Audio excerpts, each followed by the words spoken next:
Since it flooded, about once or twice a day we'll come down there and see if there's anything going on, see if they need our help. Brandon Williams and Brandon Cole with Doolittle Fire let us tag along with them. This is the worst that I've ever seen it. The worst anybody's ever seen it, I think. As they check on people in the hardest hit areas. Pontoon. Pontoon, yeah, laying out there in the field. I don't know where that came from. This is the first time I've seen pretty much every place just destroyed. Water levels have never reached the levels that they have this time. Terry Ertl didn't think the river could rise higher than the flood in 2015. Water level inside the house was about chin deep to me. He's helping friends clean up their house and shows us where the water levels have been after other floods. From inside the porch, we've marked it throughout the years. Like a growth chart of sorts. The next one is 2015.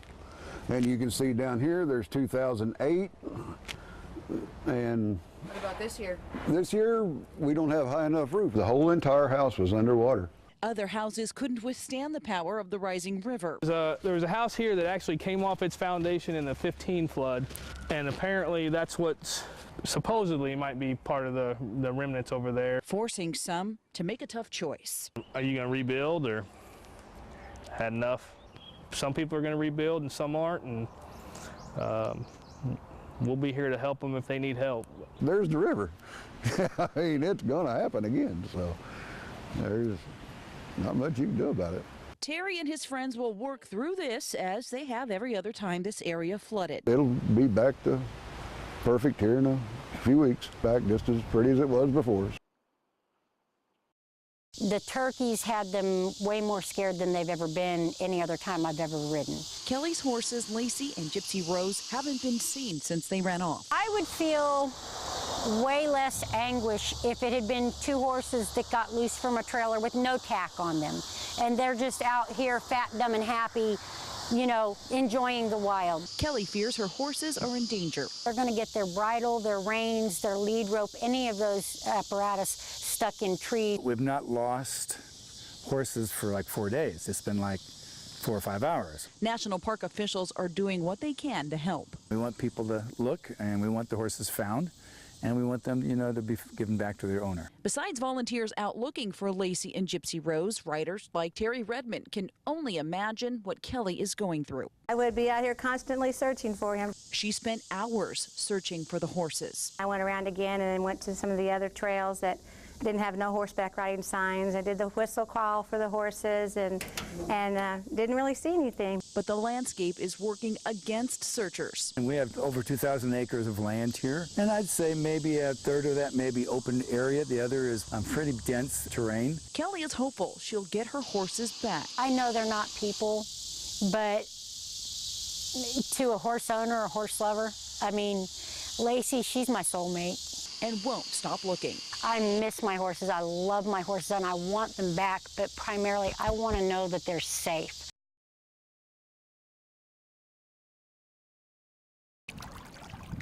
Even on a peaceful day like this father and daughter know all too well, no matter what they're doing, tornadoes could hit. You never know when severe weather can strike, especially here in the Ozarks. But if severe weather hit right now, the Blairs don't know where to go. I do not know where the nearest FEMA shelter is. Where is it? Here at Fellows Lake? I don't think I know. Some Ozarks FEMA shelter owners do let people know where to go.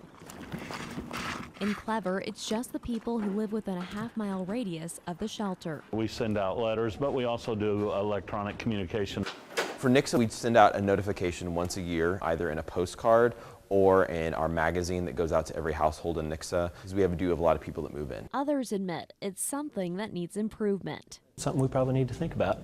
Again, it's available on our website. You've given me some thoughts of something that we probably need to think about, you know, as we have new people roll in and move to this area, to at least let them know that it's here.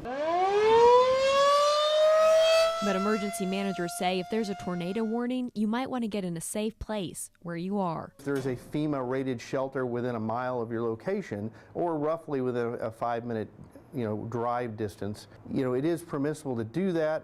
But we more highly recommend that folks stay, where they're at. If you want to go to a shelter, beware. The rules are different for every location.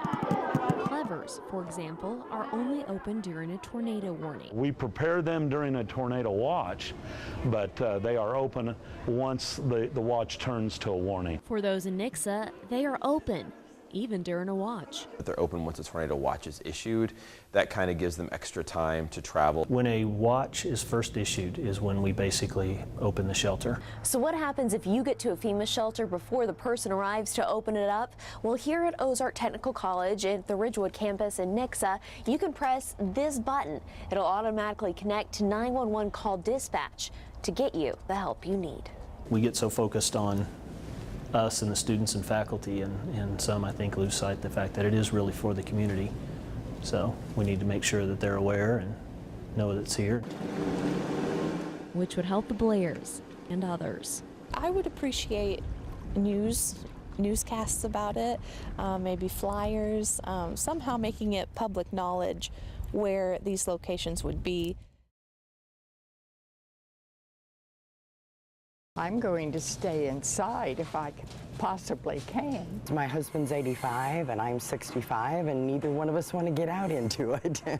You don't want to do it at all. If you live in the Ozarks like Lou Lott, chances are you want to be inside when winter weather hits Friday and hangs around into the weekend. That's why she's buying her essentials now.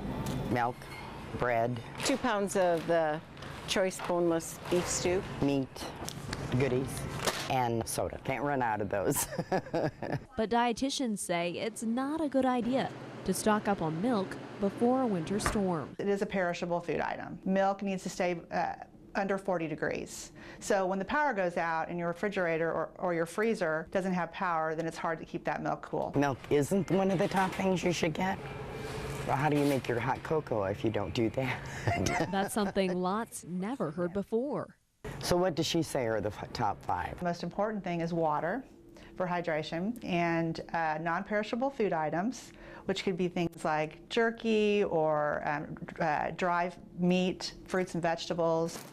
So Lott may need to make a few adjustments on her grocery list. If you're about to stock up on essentials, here is what the dietitian suggests. It's important to go ahead and buy, bread, because bread doesn't go old within, 2 days, so that's fine.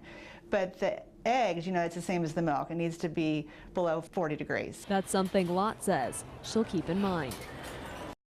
Curtis Barber is counting his blessings today. Praise the Lord, nobody was hurt. And the damage. Now see, there's a big piece of tin out there in the field. This board here was on the back of the house, which National Weather Service meteorologists say is from straight-line winds, gusting around 70 to 80 miles per hour. This corner right here is where it really hit hard. Now see, this roof come down at an angle, and you see there's nothing there anymore. Barber's roof was originally on top of his house right over there, and then somehow during the storm it ended up coming out over here and even ending up on his neighbor's fence.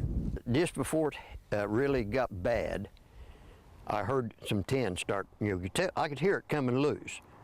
And I thought, oh no. I don't really know how to explain it. It was such a racket. Barber says the storm hit as he and his wife were trying to sleep late last night. Honestly, it happened so fast, I didn't have time to think about it. The only thing I'd done, I started praying. And that's the only thing that was going through my head, was praying to the good Lord to keep us safe. And he did. He says 30 seconds later, it was over.